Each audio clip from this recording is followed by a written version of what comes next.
My freshman year was actually really eye-opening when it comes to training and actual competition.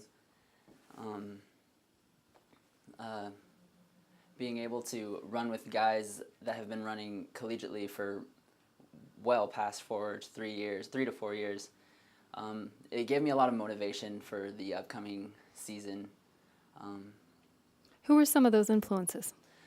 Definitely Robert Peterson and Garrett Love, Josh Panasuk, all the juniors and seniors from last year. They gave me a lot to look forward to advancing with MSUB athletics. And since you are a veteran now, how are you are talking to the freshmen about what they need to do their first year? Um, when it comes to freshmen this year, I really stress stretching and really taking care and listening to your body, because I know my freshman year I wanted to be up there with all the seniors and the juniors, and I wanted to push myself. But when it comes to pushing yourself, there's an extent. Last year I did struggle with injury a small tiny bit, and so that's what I really stress to the freshmen this year, is just to listen to your body and really be careful. So, as an individual, you really want to try and keep it up there with the guys that have been running for a while. So when it comes to competition, the team aspect, really, it all comes full circle. For the meet that's coming up this week, me personally, I feel like it's a good stepping stone, especially for regionals being here. Being able to run a 10K distance before regionals is a really key aspect, especially in the middle to the beginning of the season. We usually don't get to run a 10K distance before regionals, so this will definitely be able to, the team will be able to see where we're at in terms of the 10K distance, and especially working on that last 2,000 meters. And how about some of the advantages of being at your home course? Being at our own home course is actually really exciting, because we know the course, we know all the little nooks and crannies of the course, and especially with how the weather is here, it can turn and it can rain. It could rain in the morning and be completely dry by noon. So being able to know that anything can really happen there is really exciting. And you are going to have some good competitive D2 competition, some in region that are coming. Talk about that and how your team's going to approach that. With that D2 school, San Francisco State, Dave was talking about, they're ranked either 8th or 9th in the region, and that's good, us being able to base our performance off. If we do close to them or even beat them, that could be really well for especially coming to regionals, because we'll be better in tune and be able to have, I guess, to see where we're at when regionals comes around. I'm really excited about that, actually, because when it comes to having a lot of support at the meet, we usually don't have a lot of support, because we're usually away from home, and our closest one is probably in South Dakota, where our friends and family really can't come. So having a home advantage comes with support of family and friends, and that's what I'm really looking forward to in this meet. Yeah, we are excited. We're really excited to host, and it's going to be a good chance to, get out any kind of bugs we have on the course, and run through it and just see how things work. And we did that 2 years ago, but I think it'll be good to get out there. And we're also running a 10-kilometer distance for the men, which is, a little bit longer than they're used to running. Usually they run around 5 miles. So they've got another 1.2 miles, and that gets pretty significant in a long race like that. So I think it'll be a really good chance for them to see how they'll stack up in that kind of a race and what we need to work on. And we've been focusing on the 10K all fall so far. I mean, that's what we want to compete well at.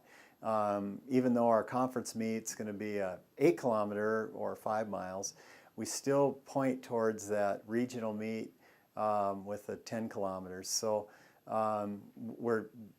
we call ourselves a 10K team, but we should be able to run a good 8K too. So we're excited to get out there and run that distance. It's not a whole lot, but I think you really need to focus on your stamina, your endurance, to run a good 10K.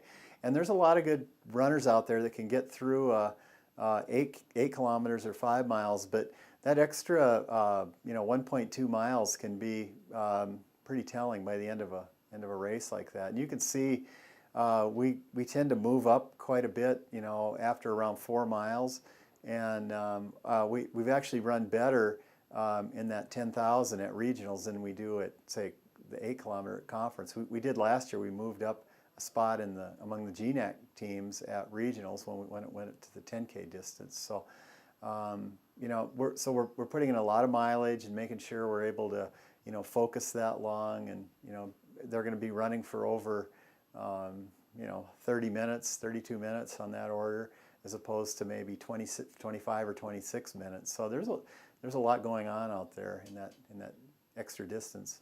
And who do you expect on the team to really step up and lead the Jackets this week? Well, so far, Jory Eglin and Garrett Love have been leading the team, and they look really strong, and they especially look strong the further we go. I know Josh Panasuk will be up there, and Mark Hoven has been looking really good. Tyus Mendoza, that group right there of our top 5, I think they're gonna be doing really well, and so I'm really hopeful that we're ready for that 10K this week. Yeah, well, that's the other exciting thing. So it's not a big meet. It's tough to get teams up here this time of year and come clear to Billings, and from our region, they have to fly in or make a pretty special trip to get up here twice in a season. So they've already got to come up in November. But San Francisco State's going to be here, Northwest Nazarene, and South Dakota Mines as far as the Division II teams. So there'll be 4 Division II teams competing out of 3 conferences and 2 regions, because South Dakota is in the RMAC, and they're in the South Central region, and then the other 3 schools were in the West region, but there's 2 conferences. San Francisco's in the California Collegiate Conference, so that's pretty exciting. And then Gillette College is in there too. Gillette has a really strong both men's and women's teams. And then there's a couple other small schools, Central Wyoming and Montana State Northern. So it'll still be a pretty competitive meet. Currently this week, San Francisco State's men are ranked 9th in the NCAA West region. So that'll really give us an opportunity to see how we stack up against another regional team, as well as Northwest Nazarene in our conference. So we kind of know where we're lying right now, because we don't see them very often. So that's the other thing. We get to see some schools we never see until the championships. I'd like to see them run just a solid race and be able to push the late miles. And we always talk about that the race really starts somewhere after the halfway point. And so far they've been doing that. They've been running really well in the second half of all their races. So especially in this 10K, it'll be important, to not fall apart after 4 miles in there, because you still have 2 to go. So I'm excited to see how they'll do in that 6th mile, and it'll be great. We'll be on our home course, and they know the course real well.